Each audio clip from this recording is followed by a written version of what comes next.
You got a cut today? No, I actually shaved in the shower before I came here because I was like, I just like to clean up, try to keep it light, the beard and stuff like that. Oh, I see.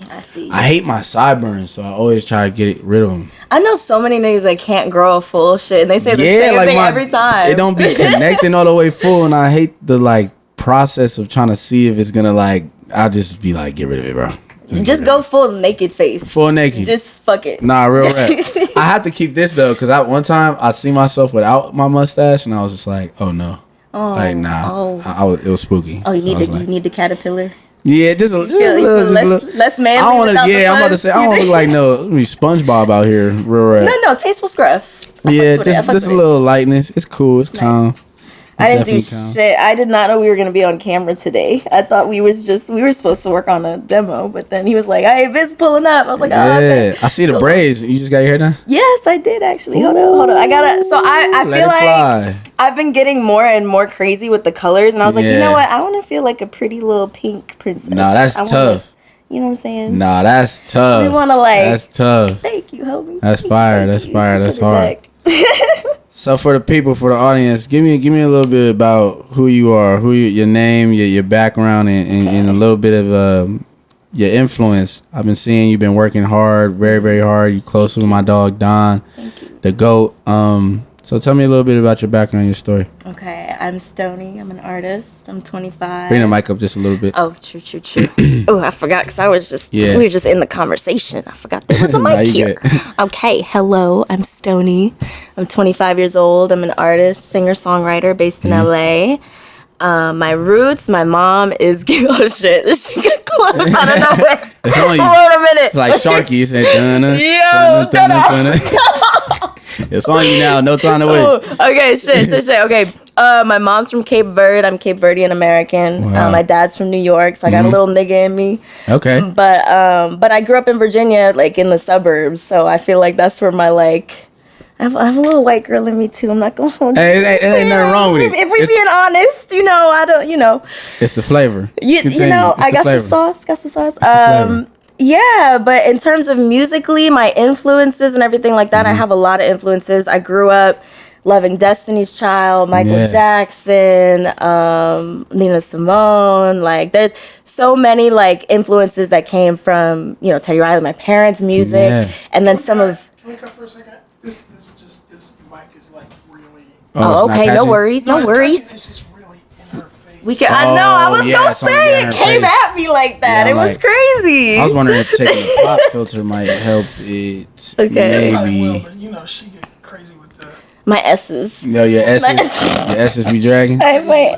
It's maybe because my artist name is Stonii, and so when I be saying my S's, I have like a little bit of a list. Yeah. I can't help it. I don't know why. Yeah, if you're not right on it, yeah, I'm about to say, if you lean back, you're green. You lean back, you're good. I'm good? Okay. Because you sound good in the headphone. You sound fine. Okay. I was going to say, niggas even thugging on some OG shit, but it's fine. You'll be fine. Cool. You're fine. And we're still rolling. We're still going? Okay. So, you have siblings? I do. I have 3 siblings, 3 brothers. They're my heart. Michael, Xavier, Zachary. Actually, it was funny. My youngest sibling, Pops, or his name's Zachary. We call him Pops because we're weird like that. He was born on my birthday. Word. So he was born 5 years after me on May 5th. Wow. So we're both 2 Tauruses, both May 5th. That's Breezy's birthday too. Wait, really? Chris. Oh, okay, Taurus. Okay. What is that? Isn't that a Cinco de Mayo, right? Yeah. Okay, yeah. Wow.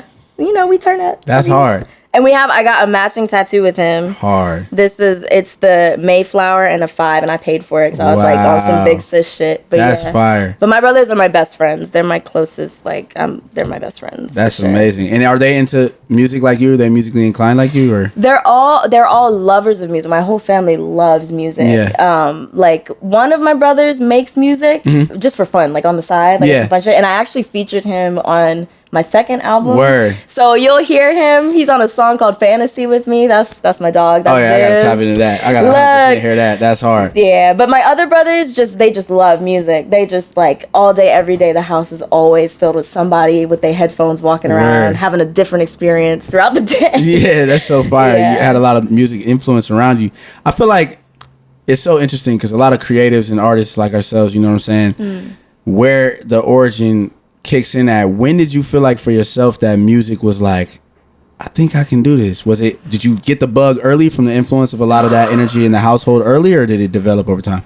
That's a loaded question for me, because it's like it started young and then got beat out of me. Yeah. And then I rediscovered it as an adult. So as a kid, explain that. Like if we go back, give me a little bit of background. We'll rewind it. Yeah. So I, as a kid, was always inclined to the arts and entertainment, music, acting, singing, dancing, all of it. I loved all of it. And it was cultivated at home. My parents loved turning on the camera and filming me, going to my recitals, like whole thing. And then in 6th grade, I transferred to a private school. And that's when things got a little different. It's when I felt othered for the first time, like truly othered in an environment. And even though I still loved the arts, I kept pursuing it. I gave it a couple years of like, I want to be on stage at the plays. I want to like try out and audition for these roles. I want to do things.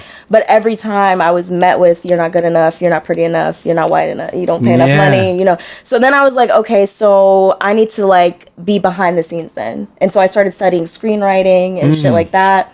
I ended up going to USC for film school, learned film production, but like the bug to sing never really left. I just started posting covers and or I would send videos of myself singing to my parents, and that was it, and writing songs by myself. I never stopped doing music, but I stopped doing it publicly for real. And then I moved to LA, and I just remember thinking like, am I gonna die having never seen if I could actually do this thing? Like, I have these dreams and I see myself on stage and I feel it in my soul. Like, I always say, like, writing is in my heart and music is in my soul. Like, I could be content being behind the scenes, but I'd never be fully... Like, I would feel like there was a part of me missing. So as an adult, I was like, fuck it, you should go for it. Like, try it at least once. Like, give yourself time to actually believe in yourself and see what happens. And as I started doing that, like... I'm ending up in these circles with people like your boy Don, who's incredibly talented and well decorated. And it's like, oh, so this dream wasn't put inside of me for no reason. Like, it was given to me for a reason.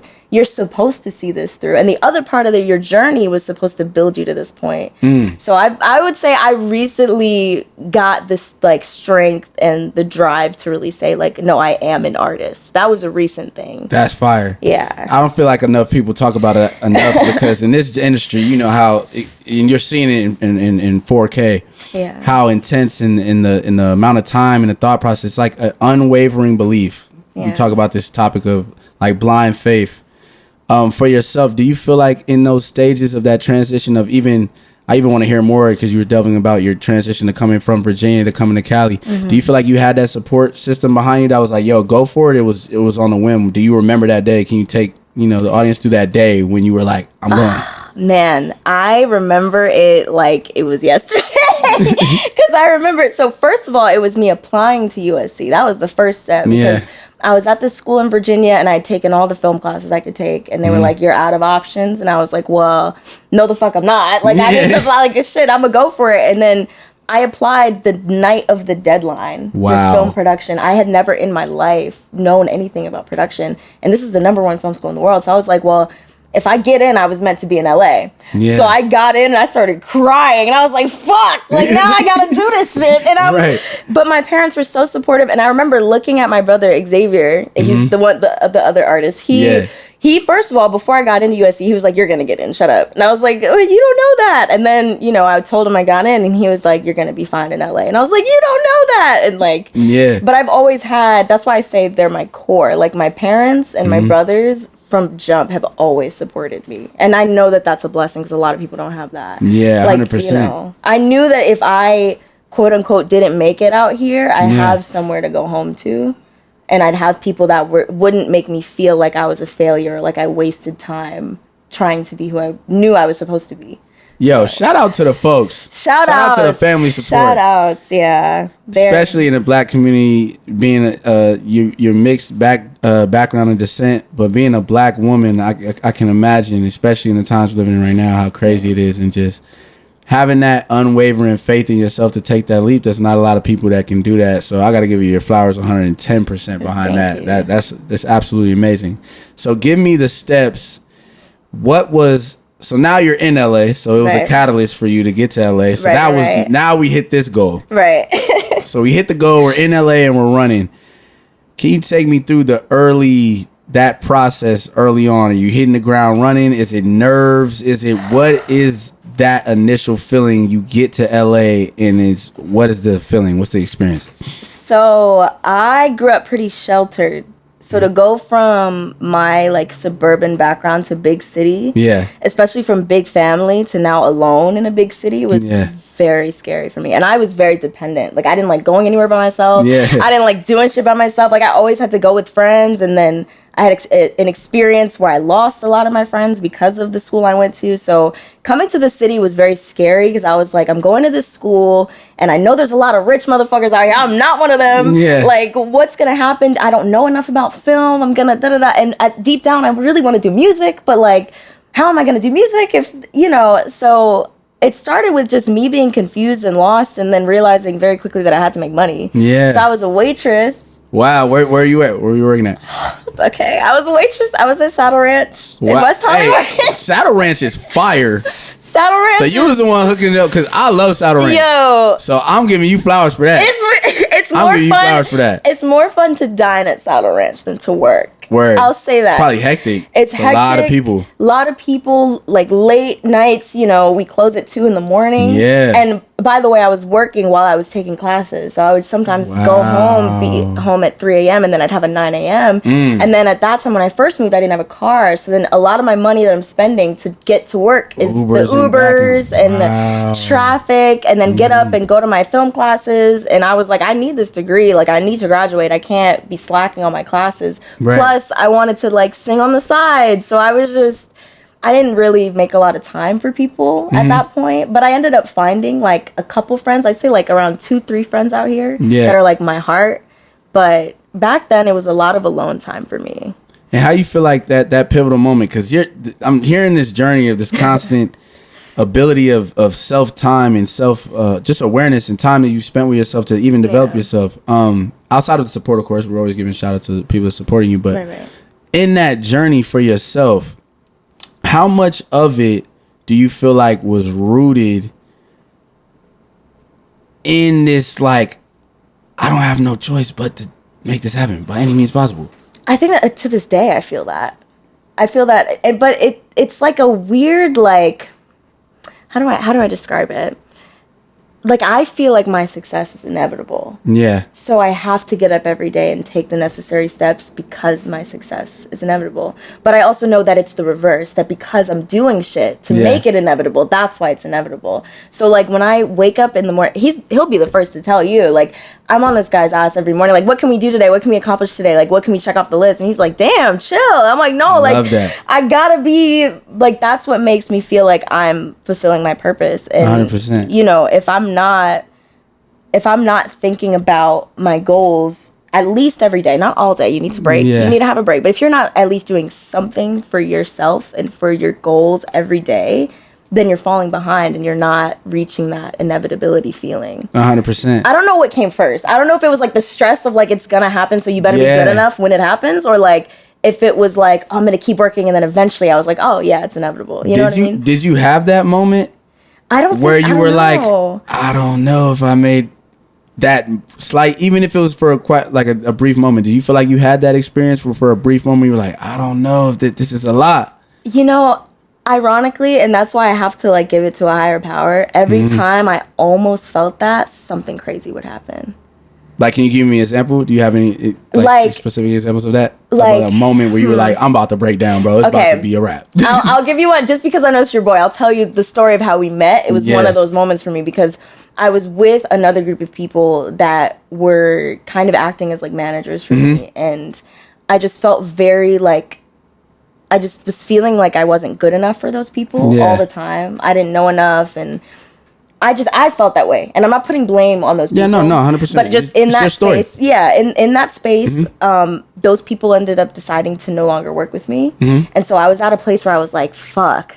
Like, I thought this was my ticket. Like, now what? I thought this, and now I'm still a waitress, and now I have a degree, but I'm just a waitress, and I'm in LA, and I'm like, what am I waitressing for? I hate my job. Not because the job is terrible, but because, like, I don't want to be a waitress. Right. So I started just going, you know what, just keep doing shit for you. So I would go do gigs. I would go like work on new material, constantly writing songs. I got equipment in my apartment so that I could record myself and record demos, learn Logic, like do all that shit. And then I started going to this workout class, which was for singers. So like not specifically singers, but we met at that class. So you know what I'm talking about. Josh Moreland, shout out. Shout out to Josh Moreland. But he let me do that class for free because he knew my situation. Yes. So he was like, yeah, just pull up. Like, you're hungry. I see it. Like, so I was working out with everybody on the mountainside. And you weren't there that day. But that day, Josh played one of my demos while we were working out. And Don was there.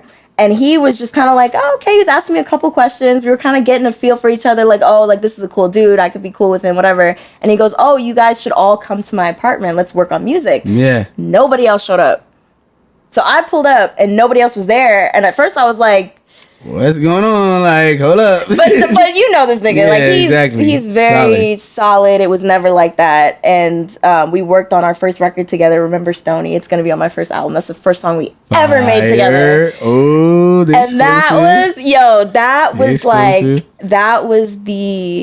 was that moment for me. Was meeting him. Was like, look, you thought that all was lost because one door closed for you. Wow. And then I meet someone that matches with me creatively, and then eventually he became my manager. Wow. And now we're moving at the speed of light. And it's like, as soon as you think you can't do it, if you push past that feeling of discomfort, watch what doors start opening for you because you kept going.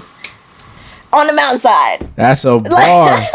And I remember that. People don't, for the viewers that don't understand, Josh's training is not for the weak. So you being on that mountain, and that particular day when I came to that workout, you was outside bent. Bro, he threw up on the mountain. I was in, and I worked out with Josh plenty of times, but this particular night I was bent. Oh my God. And I was in jean shorts.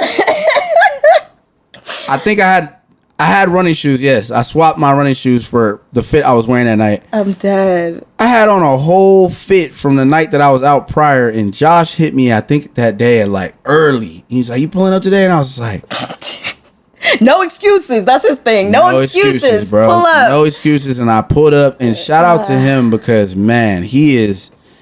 Dude, he's a pioneer in his own way, and he's helped me a lot, development of me as a creative and as an artist as well. And my performance style, he prepared me for my show that I did for Atlantic. Oh wow! Shout out to Scott Carter and all of them at Triangle Park that put together, helped me, get a part of that show in Asylum, and my guy Hawk and Dallas and all those guys. But he really developed me a part of that whole thing. And by the time I got on stage, it was just like, bro, my lungs was at infinity capacity. He had us doing. I was chilling.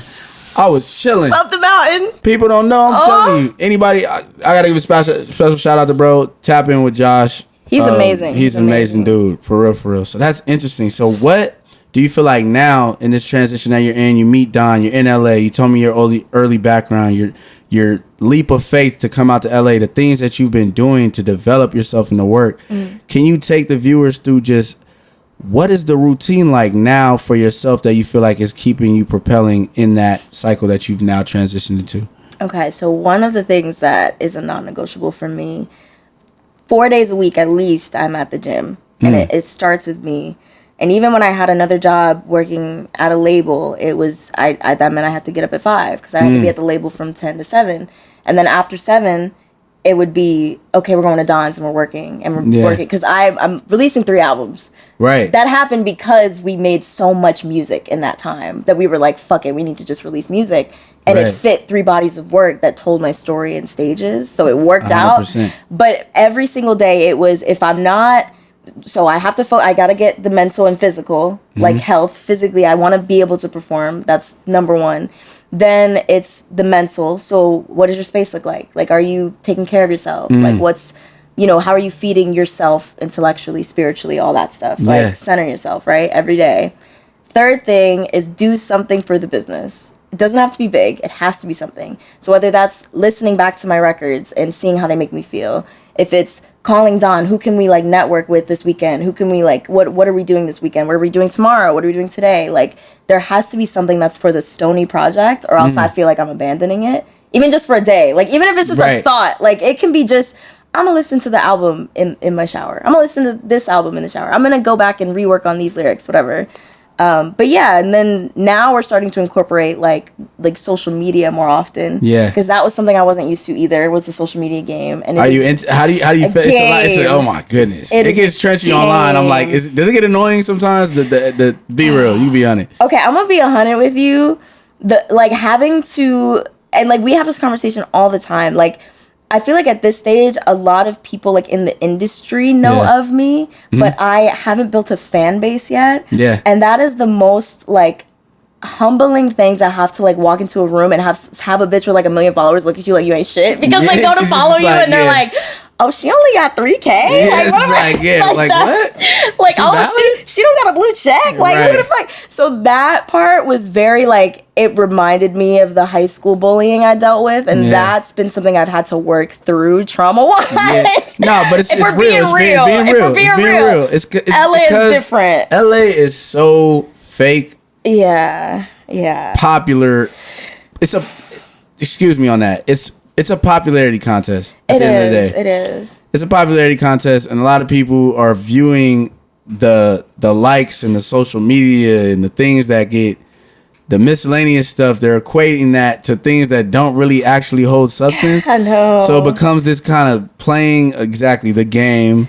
And then when you're at a label, and I did like marketing for the label, and like I was working for an artist, and like to see the back end and to see like, all these niggas really do judge you. Like, it's not 100%. just like the LA, like the influencers that judge. It's the industry is 100%. Like, oh, okay, that song was really good, but it's not good enough until you have X amount of followers. Exactly. And look, I can sit here and lament about it, but at the end of the day, if that is a part of what I need to figure out and what I need to learn and grow at, in order to get to the goal, like I said, the goal's inevitable. Right. It's just one of them things. I gotta be like, okay, a hurdle. Lock in and climb the mountain. Right. No excuses. Climb the mountain, no excuses.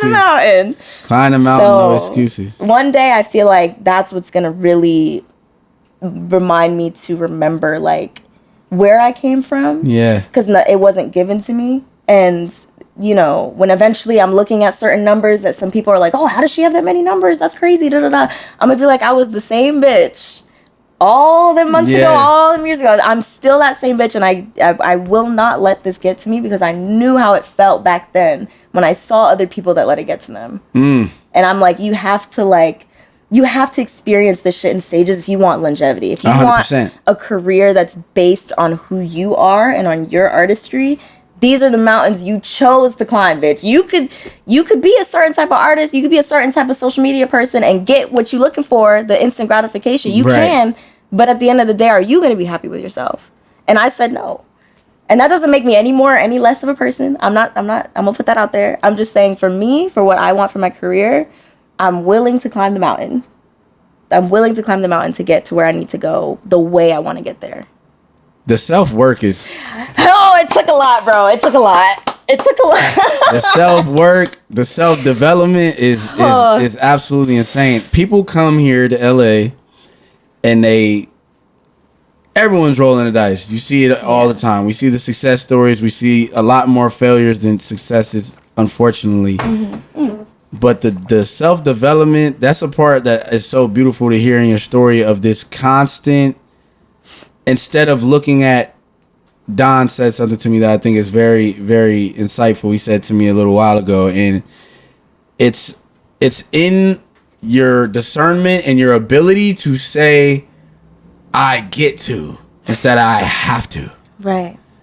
And you developing that aspect from working a 9-to-5, discipline, being on the mountain, USC Film School, and all of these aspects of your journey, I feel like just added to the palette of the woman and the way you conduct yourself and the way you develop yourself now, that it's beautiful. And I also really much enjoy, I wanted to hear your personal opinion, just being a woman and being a black woman at that. You see the industry right now is very sexualized and very this. Yeah. How do you feel that you carry or conduct that or deal with that? Do you feel like you have in yourself a natural, you're a beautiful woman, of course, but sex appeal that you would lean into, not necessarily even for content, but just to show yourself as a woman? I know what you're asking. Yeah. How do you feel like you would like to balance that in your journey?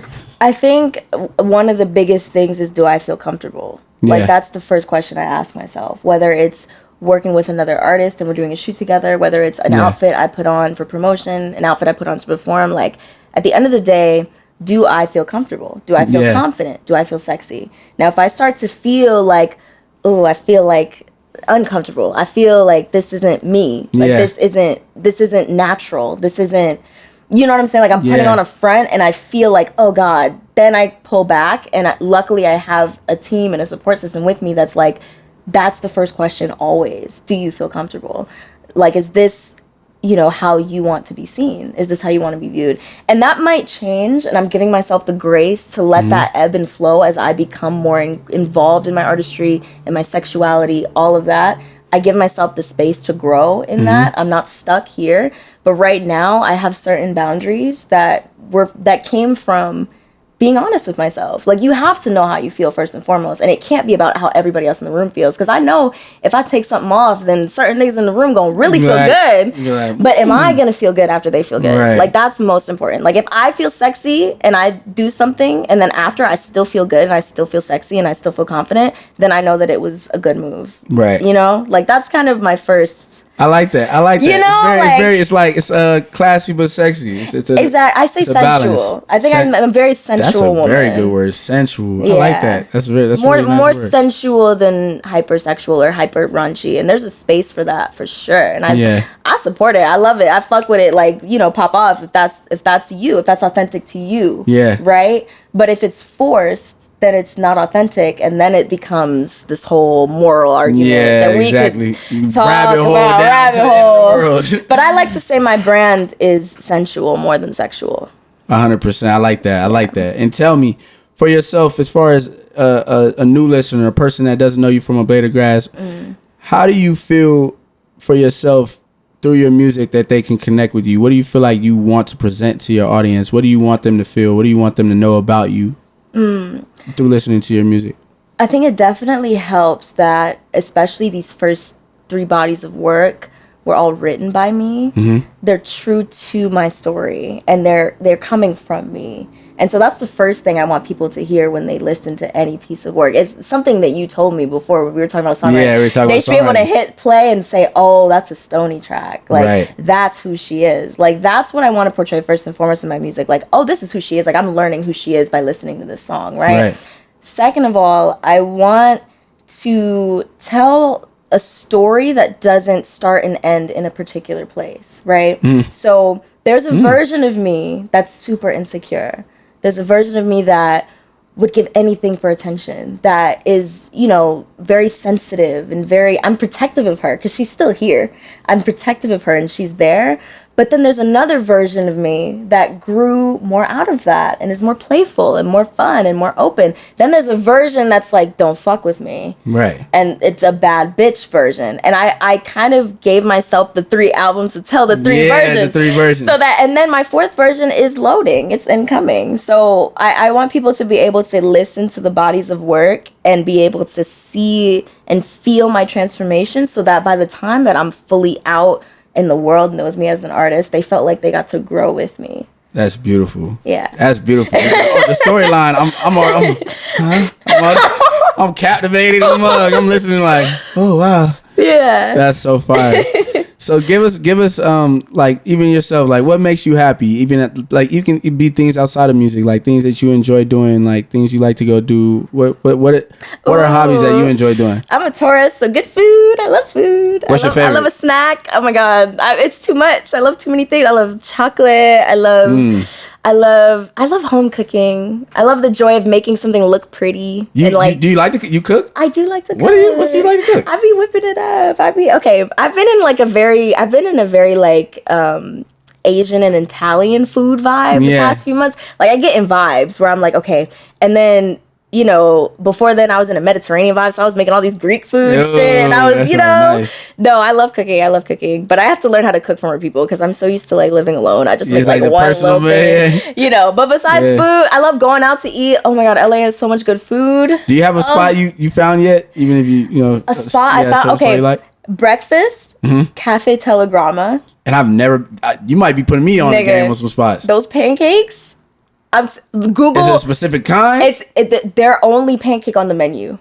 Say less. It's a ricotta pancake. Mm-hmm. I've never thought to put cheese in a pancake.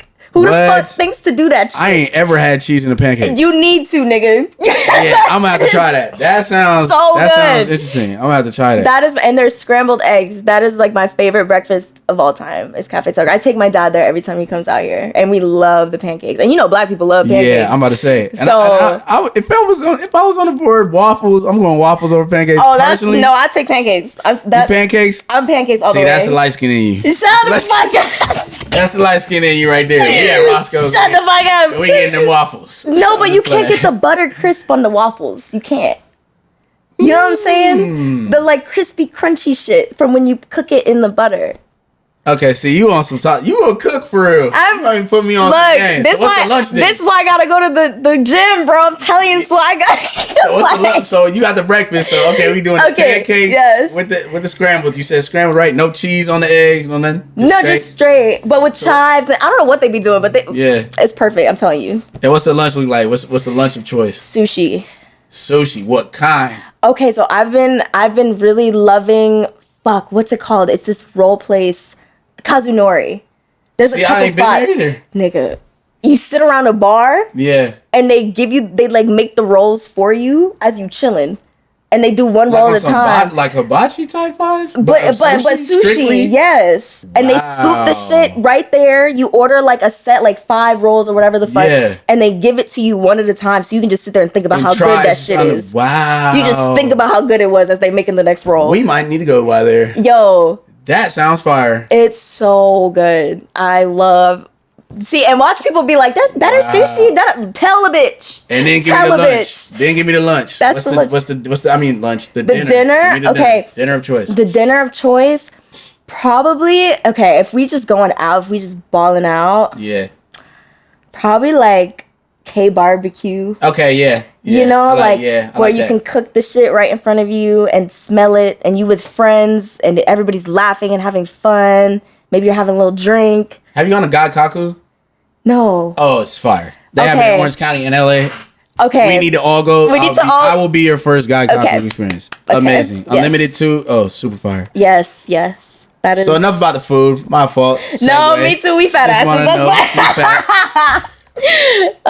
Give me your creative process when you're in the studio and you're around producers or writers and things of that nature. For you, do you prefer creating records from scratch on the spot, or do you like to personally spend time at home in the beats, in the instrumentals? What goes into the process? Kind of give me just the background of your creative process and how you like to create. It's so interesting because it changed. I used to, my comfort zone was writing alone because that's what I was used to. Yeah. And I was used to having the space of like, if it's bad, no one's got to know. Like, I can take hours and hours and hours. No one's got to know it took me 3 days for this one hook or whatever the fuck, right? But then as I started working with more people, and especially as I started building these bodies of works with Don, I realized that, like, I love feeding off of the energy of other people in the room. Because it changes how I feel. It changes the ideas that come out. Like, sometimes, like, I'm stuck on something, and then Don will play a certain note, and I'm like, got it. Or someone will like sneeze a certain way, or like will just move a certain way or talk about something. And I'm just like,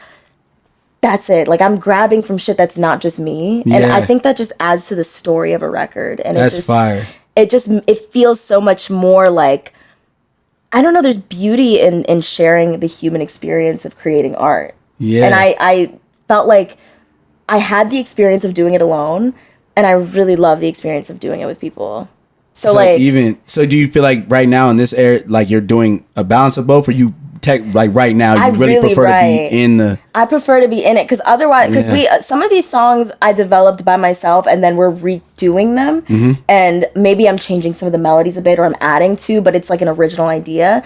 And then a lot of the songs that are like my all-time favorites from these bodies of works came from writing them in the moment and being like, no, we have a 4-hour session. We're going to finish this shit today. Right. Like, we're going to have a product. Even if it's not perfect, we're going to have a product. Like, forcing myself to do that, like, it gave me so much more confidence as a writer, too. That's fire. So I love, like, being put on the spot at this point in my life. Like, I'm totally okay with it. The only thing is, like, I do become less bubbly when I'm writing. I'm very much like when I'm locked in, it's like towards the bull, like stubborn, like I'll be more, short with my words. I'm more like, just give me a second. Like, when normally I'm like, oh, sorry, can I get it? Da-da-da. But like when I'm locked in, it's a different Stonii. So for y'all, when y'all want to collaborate, understand it ain't personal. It's just business. I promise. It's not personal. We locked in work. Don't take it personal. Like, damn, bro, I don't even know. You mad? Like, don't take it personal, bro. It's just working. No, because then after, there's a face that I make when I'm like content, and I can't help it. Like, I'll be sitting there like locked in, and then like he'll play it back, and you'll just see me do like just a little smirk, just like my cheeks, just like we got it, and we're like, yeah, that's the one. That's the one. That's the one. That's hard. I like that. And a lot of and I enjoy the fact that we need it. I feel like in this generation of music right now, the substance is just not hitting.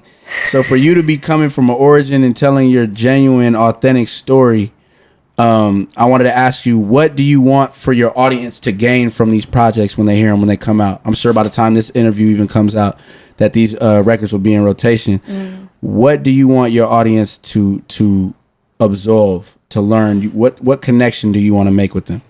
I think the core message of all of it, honestly, is that vulnerability is okay.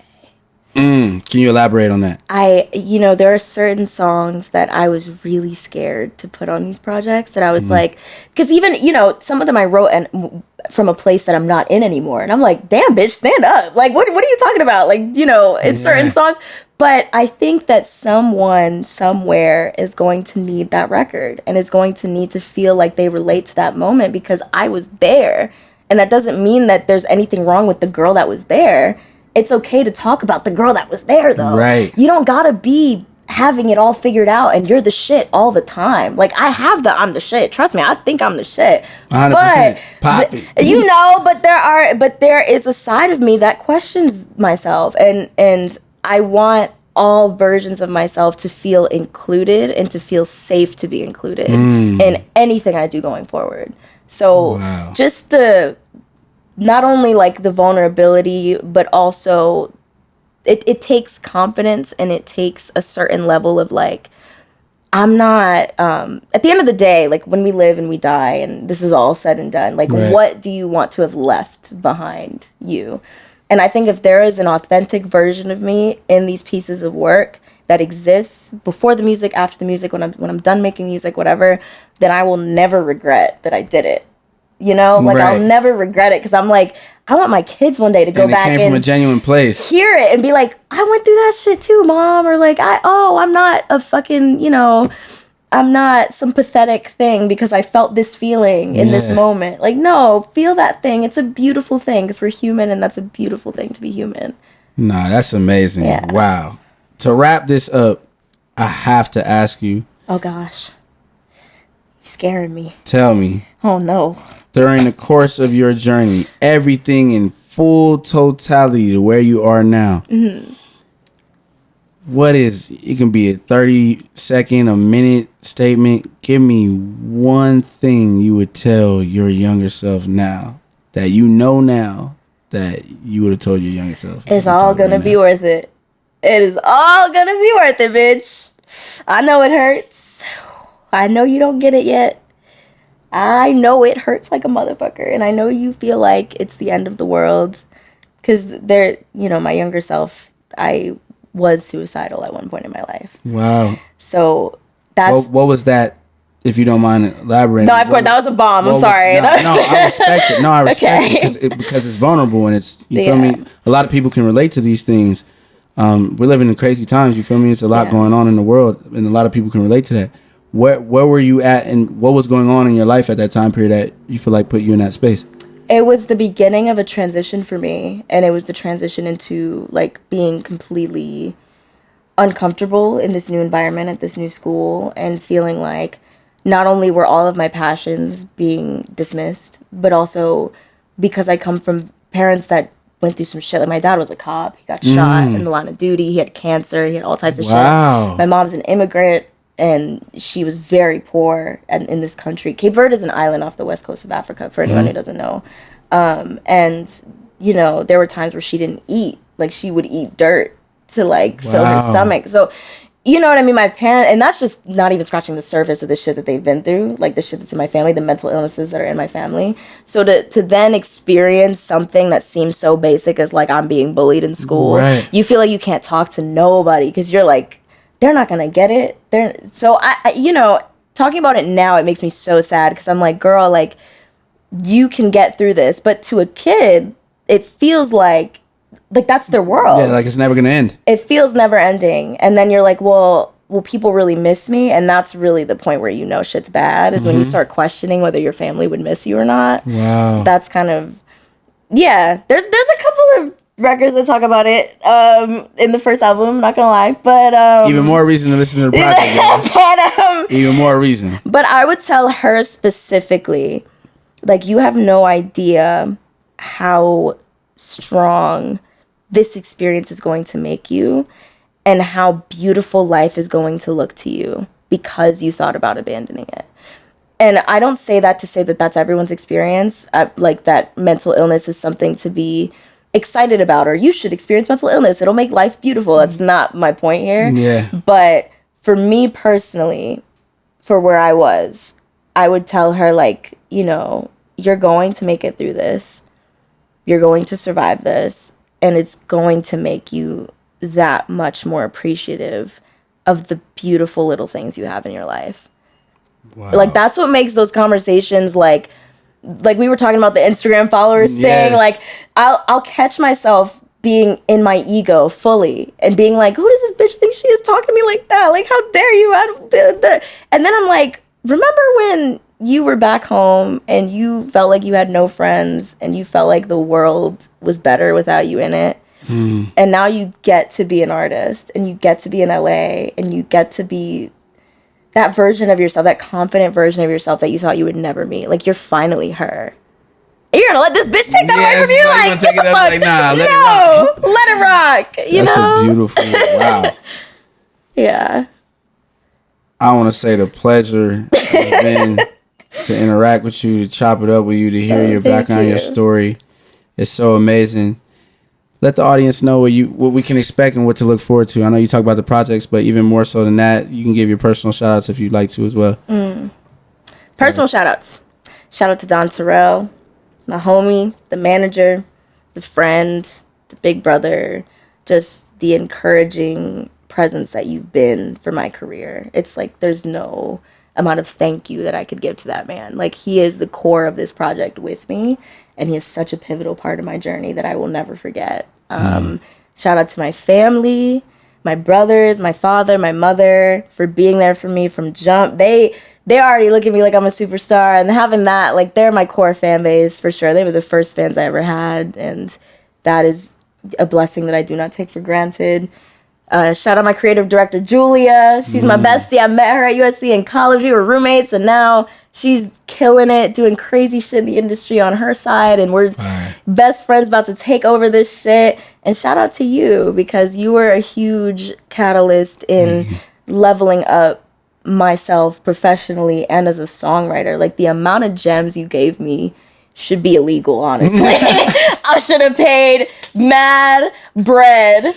Love. But the love that I honestly, and I want to thank the city of Los Angeles for really bringing all these creative people together. Like, I think people shit on the city so much, and I get it. There are certain parts that are dark and scary, but I've been met with such beautiful spirits here and such creative, confident, outgoing, inspiring people that I didn't have in my hometown, if I'm being honest. Like, I found it here. I found myself as a woman and as an artist here, so I can never thank the city enough. Yeah, that's how I feel. Those are my shout outs. If I missed anybody, I'm sorry. I love you too. Thank you so much for your time. You feel me? We love you. We appreciate you. Album's coming out soon. Y'all stay tuned. My brother, sis, it's a superstar in the way. Appreciate y'all. Thank y'all for listening and watching. Can I look at the camera now? Oh, wait, before you go. Oh, you need a thumbnail. Shout out to Mackie for providing the equipment for this podcast. We appreciate it, and thank you so much. Love. And shout out Worm Audio. This mic is dope. Gang. That was a good episode. Bro. That was so cool.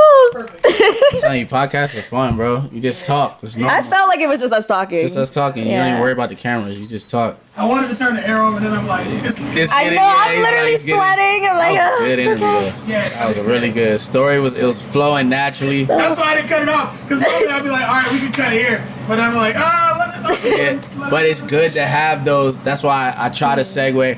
What do you like to eat? What's it? It keeps it organic, and it keeps you out of having to feel forced to answer interviewee type questions. No, that was a good. You were great at it.